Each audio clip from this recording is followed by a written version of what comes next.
Colo de amiga. Oi, amigas! Como é que vocês estão? Vocês estão bem? Eu tô bem. Eu tô até estranhando, gente, porque assim, 2 episódios seguintes que eu tô bem. A terapia está fazendo efeito e o remédio também. Como eu sei que vocês gostam, né, de saber como é que anda a minha questão com a medicação. Para quem chegou aqui no podcast recentemente, eu faço uso de medicamentos psiquiátricos, né, ansiolíticos, melhor assim, porque eu só uso um também. É claro que isso, né, foi decidido com acompanhamento médico. Existe muito tabu em relação aos medicamentos, mas para mim, Sofia, foi muito importante e foi um passo assim muito grande para que eu pudesse cuidar um pouco mais de mim, sabe? E os resultados estão aí. E junto com a terapia, né? Isso tem me ajudado muito, muito mesmo. 2 episódios seguidos durante um período de 2 semanas que eu digo que eu estou bem. Isso é uma vitória. Inclusive, eu fiquei muito feliz com a repercussão do episódio sobre amizades. Não somente pelas mensagens que eu recebi de vocês, minhas amigas, mas também das mensagens que eu recebi de amigas assim muito próximas que me conhecem há muitos anos e enviaram um podcast para mim falando: eu queria que você soubesse que eu te amo, exatamente do jeitinho que você é.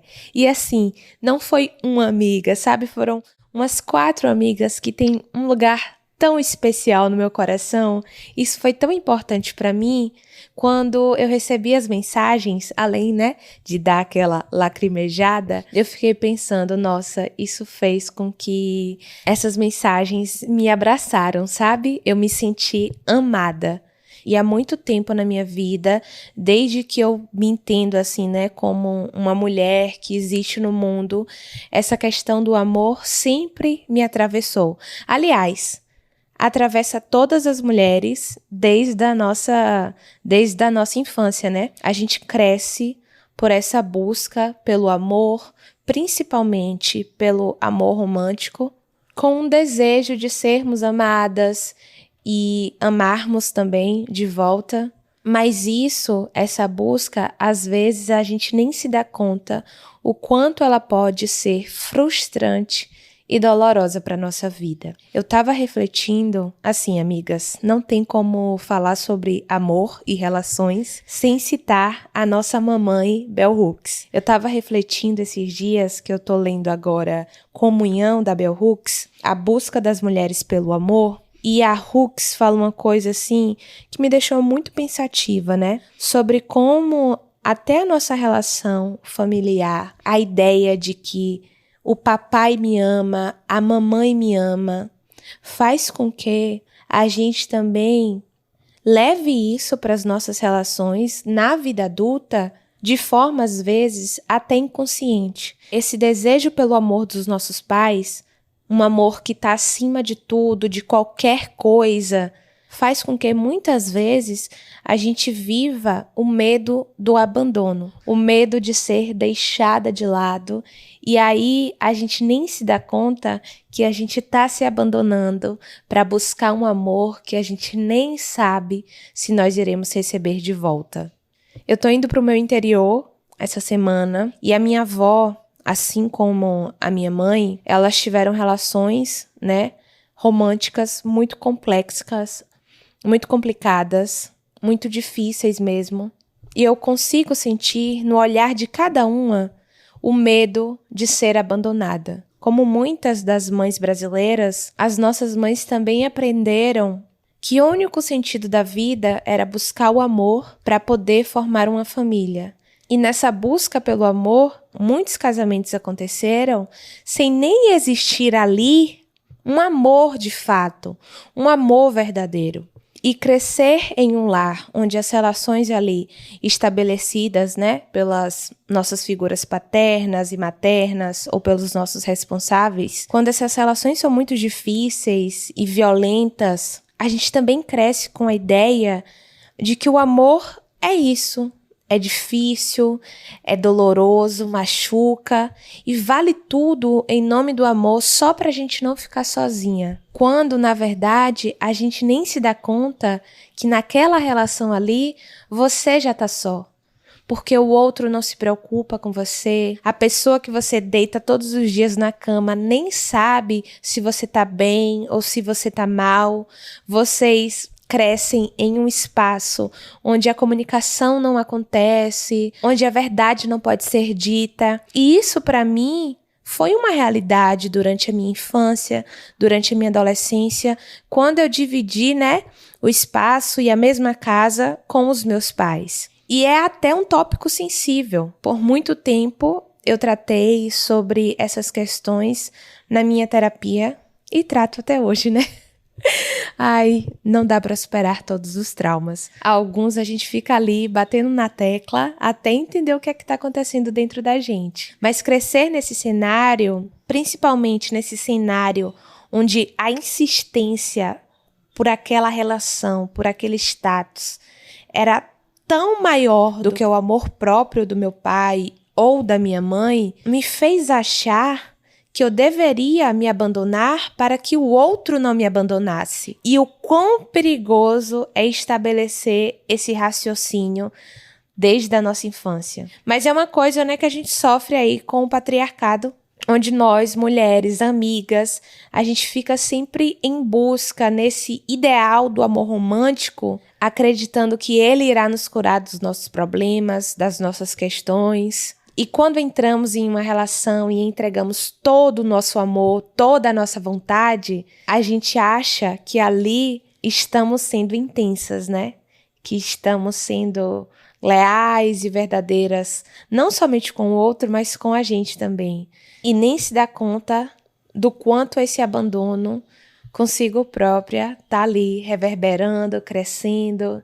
As relações que eu mais me abandonei para que o outro não me abandonasse, foram justamente as relações mais abusivas e tóxicas que eu já enfrentei assim, o que me fez ter muita dificuldade de entender que eu estava amando intensamente quando eu acessei uma relação saudável, uma relação romântica que não era mais o centro da minha vida, que a outra pessoa não me colocava como a única prioridade, porque ela gostava de sair também com as amigas dela, ela também gostava de ter um momento com a família dela e um momento dela sozinha. E para mim isso foi estranhamente maravilhoso. Lidar com o tédio de uma relação, com o silêncio, com as lacunas que existem e de entender que a nossa vida não é somente as nossas relações românticas. E por mais que tenham injetados assim na nossa cabeça que devemos sempre buscar o amor, essa busca pelo amor muitas vezes só nos afasta da gente. E isso é um risco muito grande quando a gente centraliza uma relação como a única e principal da nossa vida. Sobretudo porque quando você pensa em uma relação importante, vamos dizer, amigas, que eu pergunto para vocês agora. Amigas, qual a relação mais importante da vida de vocês? Vamos ser honestas. Poucas de vocês iriam dizer a minha relação comigo mesma. A gente se abandona numa facilidade muito grande. E eu não te julgo, porque muitas vezes também eu faço isso. Só que a gente precisa mudar esse movimento, mudar essa rota, para que a gente não se perca da gente, para que a gente também não deposite em outras pessoas a responsabilidade de nos curar, de nos salvar daquilo que a gente nem está conseguindo encarar. No último episódio que a gente conversou sobre amizades, e aí eu falei que, para mim, esse lugar da melhor amiga como única, exclusiva, principal relação da minha vida, ficou lá no meu ensino médio, não existe mais agora a possibilidade de eu conseguir realizar, e definir uma única pessoa para ocupar esse posto, porque as minhas amizades, elas são minhas amigas são distintas, eu também não sou a mesma para todas, E é importante a gente falar sobre isso porque sempre existe aquela conversa do tipo, ai, com cada ciclo de amizade eu sou de um jeito. Mas tá tudo bem, né? Porque alguns ciclos de amizade nós somos próximas por um determinado assunto.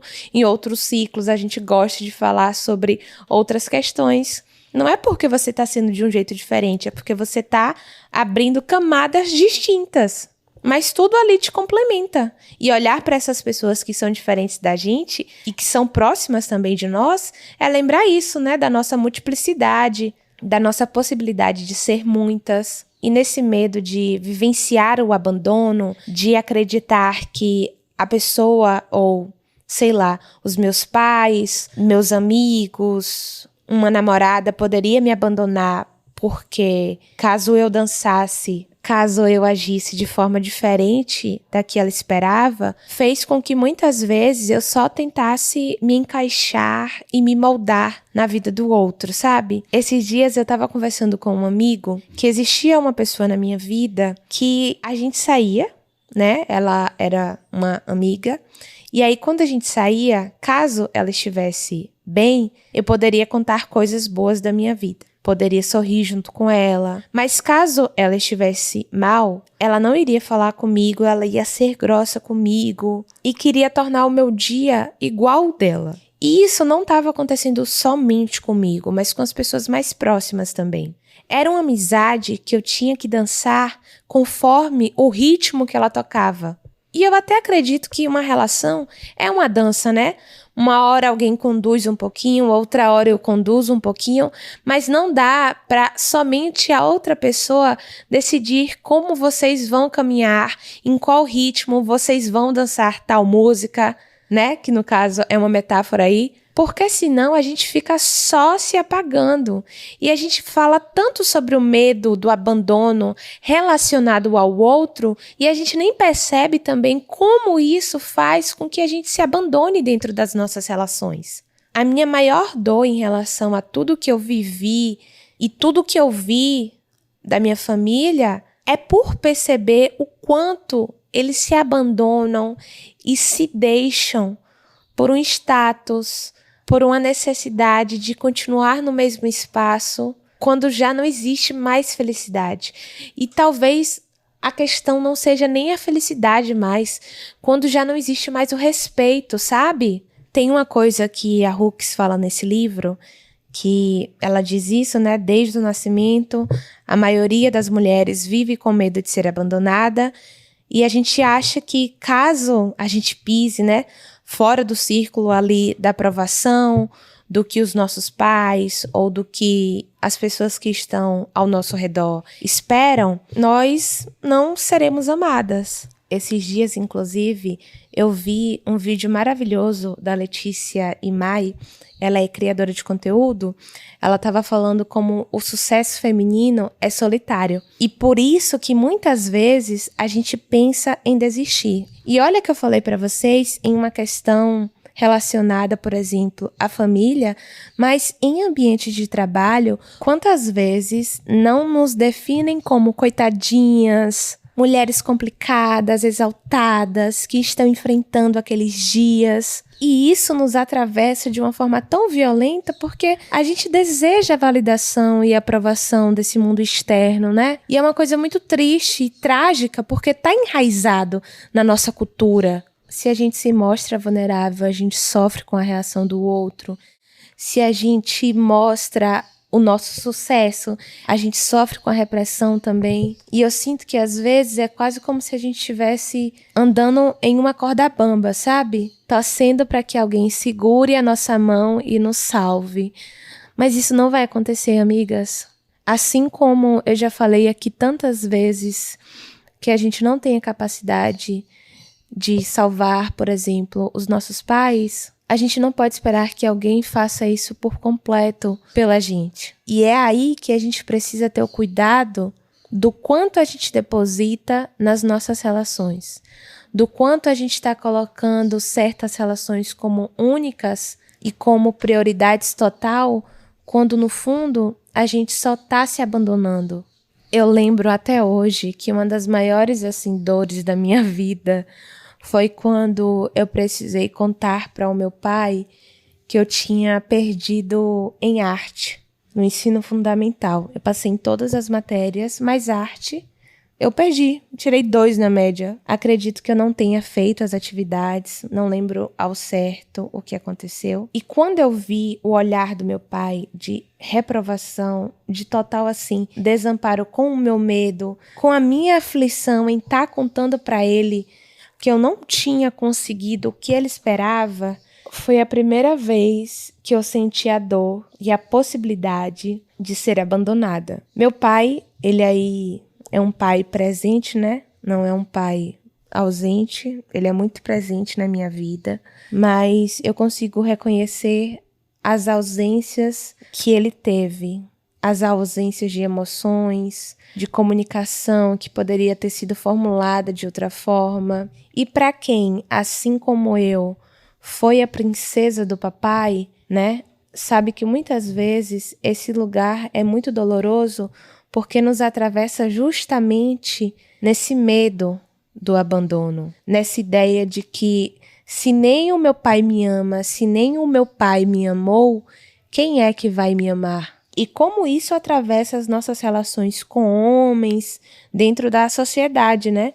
Eu não namoro, né, com caras, mas pelos relatos das minhas amigas, por tudo que eu assisto, vejo, converso e tento debater, é muito difícil para as mulheres que se relacionam com caras. Principalmente porque a maioria dos caras tendem, né, esses caras héteros, cis, muitos desses homens tendem a iniciar uma relação e aí já se afastar quando a mulher cobra assim o básico, o mínimo.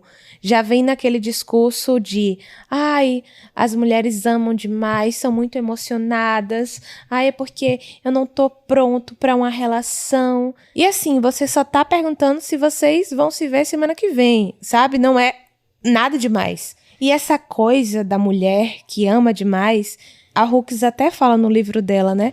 Porque é uma ironia total. A maioria de nós não estamos ou não estávamos amando demais porque ainda são poucas as relações que a gente olha e fala, nossa, aqui eu me sinto amada e aqui eu sei que eu estou amando de volta. A gente ainda está em um processo muito lento, mas que bom que já está acontecendo, de entender como nós nos sentimos amada e como é que o amor pode ser saudável, sabe? Afinal, se não é saudável, não é amor. Não tem como abuso, negligência, falta de respeito existir no mesmo espaço em que a gente acredita que exista amor. Essas coisas não coexistem juntas.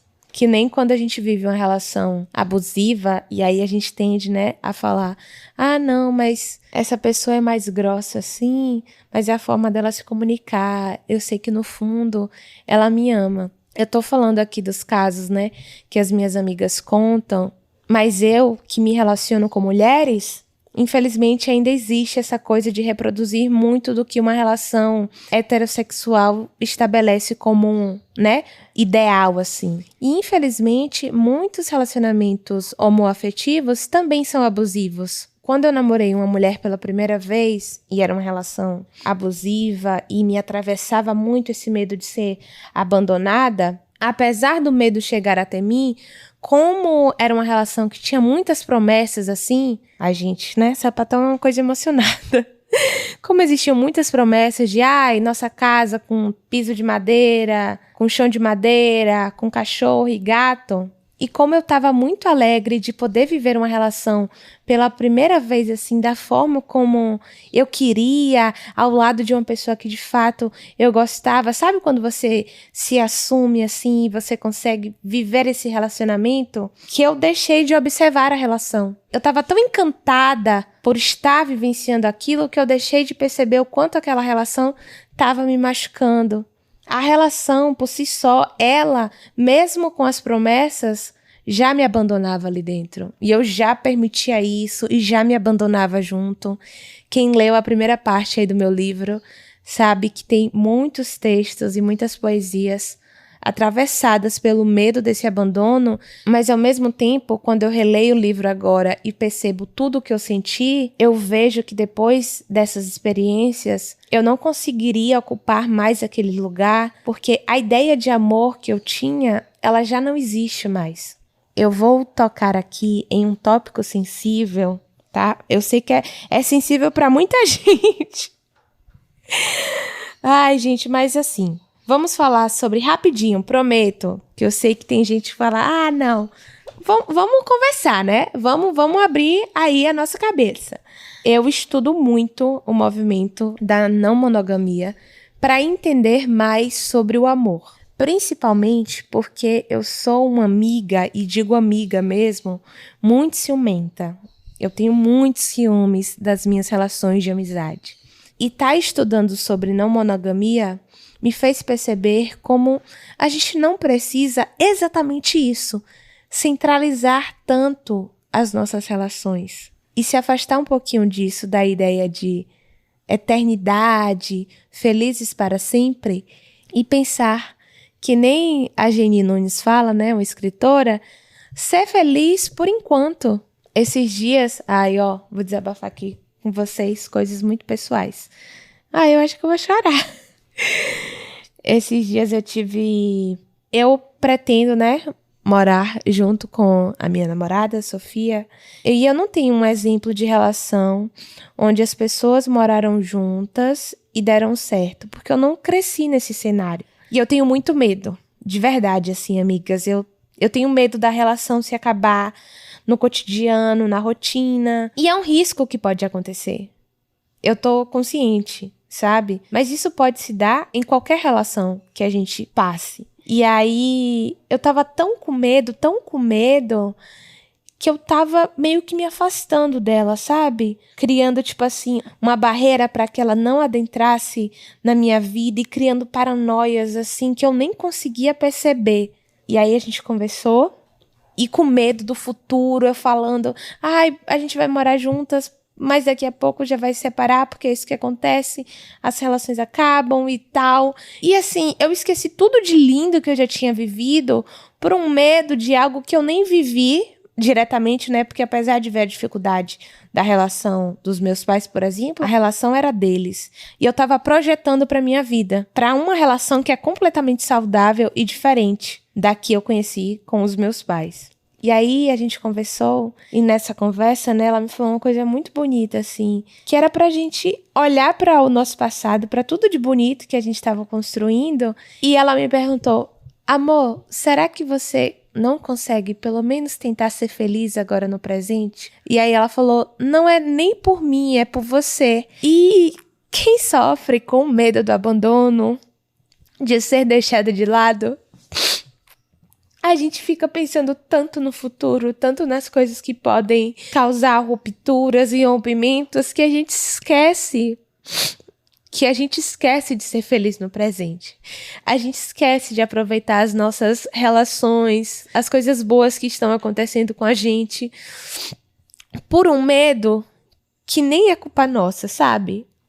Por um medo que eu sei que atravessa muitas de nós, mas eu torço e tenho feito movimento para que a gente enxergue esse medo, elabore sobre ele, mas que a gente possa lembrar que esse medo não é o único caminho. E eu tenho cada vez mais, amigas, me permitido a respeitar o meu presente. É claro que eu faço planos, que eu tenho ideias, que eu busco, que eu quero, sabe? Essas coisas que a gente imagina de construir família e amor. Mas não adianta construir algo se durante a construção, se durante aquele processo, eu também não estar sendo feliz. Eu acredito que, por exemplo, os meus pais, né, dentro daquela geração que eles nasceram, dentro daquele cenário, eles tinham muito esse ideal da família, da casa, do serviço público, dos filhos. E do que adianta se por dentro a gente está quebrada? Talvez a busca maior que a gente possa fazer na nossa vida é buscar a si mesmo, e não como uma corrida, sabe? Mas como um processo de autoconhecimento. A gente só sabe como a gente se sente amada quando a gente se permite se amar também. E eu não tô falando desse amor próprio, utópico, onde você se gosta todos os dias. Vocês sabem que eu sou muito mais do time eu tô me amando do que eu me amo. Até porque tem dias que eu nem consigo me olhar no espelho. Mas tem dias que eu amo dançar em frente ao espelho. Coloco Lineker pra tocar e fico, sinto muito, amo muito, vivo muito. Mas a gente precisa se dar o direito de entender o que é o amor na nossa vida. O que é que significa isso mesmo? E pode ser de detalhes, sabe? Pode ser lendo um livro, pode ser elaborando sobre o próprio significado disso na terapia, conversando com amigas, escutando o Colo de Amiga. Inclusive, se você gosta do Colo de Amiga, dê aí 5 estrelinhas para o podcast. Vamos fortalecer a nossa amizade. Brincadeira, amigas. Mas tratar o amor próprio com mais sutileza, para que a gente veja o amor das nossas outras relações com mais sutileza também. Sem tanto peso, sem tanta cobrança. Não que eu não acredite que seja importante cobrar as nossas demandas e o que a gente sente necessidade. É super importante. Mas não esperar que um amor da sua vida supra o que te machuca internamente. Tem uma parte do meu livro que eu amo, que eu escrevi bem assim. Amar não é simples, mas nos dá força para viver o complexo. E eu acho que é isso. Eu me sinto muito em falta com as minhas amigas e eu trabalho com o celular. E eu vou dar uma dica aqui para quem trabalha com o celular, com internet, ou, por exemplo, tem muitas demandas de trabalho no WhatsApp. Amigas, tenham 2 WhatsApps. Agora eu tenho WhatsApps business só para trabalho e eu deixo o WhatsApp, o comum, só para amizades, família. E aí eu tenho conversado muito mais com as minhas amigas. Eu tô fazendo esse teste tem 2 meses e tem sido uma delícia. Eu fico mandando memes ridículos e eu estou me sentindo também como a minha avó. Pois agora eu tô usando também muito o status do WhatsApp para que somente os meus amigos, assim, muito próximos vejam eu sendo ridícula, vejam eu postando coisas de blogueira. Porque apesar de eu ser, entre aspas, né, também uma blogueira, para quem não me segue, @sofdisse e @podcolodeamiga. Ai, amigas, me seguem no TikTok também. Eu fico conversando lá no TikTok quase sempre. @sofdisse. Mas, apesar de eu ser blogueira, tem coisas que eu não sei se todo mundo vai gostar. Aí eu gosto de mandar pros meus amigos. Por exemplo, ontem eu fui no shopping e aí eu tava em dúvida de 2 bolsas. Aí eu postei no status do WhatsApp e elas me ajudaram a escolher. E eu sinto que isso é muito uma coisa, assim, que a minha Sofia, talvez de 15 anos, faria com muita facilidade, sabe? Eu tenho super resgatado essas coisas do meu passado que eu gostava e que eu também não tive tempo e nem recurso financeiro para poder fazer e tô aplicando o que faz sentido agora no meu presente. Eu sinto, amigas, que eu tô nesse movimento de um passado que eu visito para me reconhecer e um presente no qual eu me permito viver. E é a primeira vez na vida que isso tá acontecendo, sabe? Eu estou consciente da minha vivência, do tempo que eu tô correndo e também do tempo que eu fico em pausa e em silêncio. Eu acho que essa é uma das formas mais bonitas da gente não se abandonar. É viver o presente sem ter medo de revisitar o passado, reconhecendo que as nossas escolhas, elas não nos definem e a gente precisa aprender a se perdoar. O amor não é tão difícil assim. Eu acredito muito mais que tudo que a gente aprendeu na sociedade, desde que a gente nasceu, é o que torna o amor mais difícil, né? Não é o amor que é difícil, são as pessoas que tornam. E sempre se lembrar. Não é o amor que dói, é o que as pessoas fazem com ele. Então tenha cuidado com o que você faz, com o amor que você nutre consigo mesma. Eu tenho uma amiga que quando ela vivia relações abusivas, ela ficava nessa lógica que eu comentei pra vocês. De, eu sou muito intensa, estou vivendo toda a minha intensidade. E quando ela começou a viver uma relação saudável, que nem a mim, estranhou. teve medo de lidar com o tédio, com o silêncio, com as conversas difíceis. Mas depois de um tempo, ela foi entendendo que ali era uma relação saudável, era ali que existia paz, era ali onde existia o carinho. E essas relações nos deixam mais seguras e nos afasta mais desse medo do abandono, mas que a gente se lembre que a gente não deve se abandonar para fazer com que nenhuma pessoa permaneça na nossa vida. Porque se a gente precisa se deixar para que o outro fique, esse é um sinal de que a gente tem que deixar a pessoa ir embora. E eu sei que isso não é fácil e eu sei que não é difícil, principalmente para nós mulheres que crescemos nesse mundo onde faz a gente acreditar que o amor ao outro é a coisa mais importante que a gente pode vir a nutrir e não é verdade. Amigas, espero que esse episódio tenha sido um colo para vocês, assim como foi para mim, e vamos aos conselhos de amiga. Conselhos de amiga. Oi, Sophie. Estou passando por uma situação e adoraria ouvir sua opinião.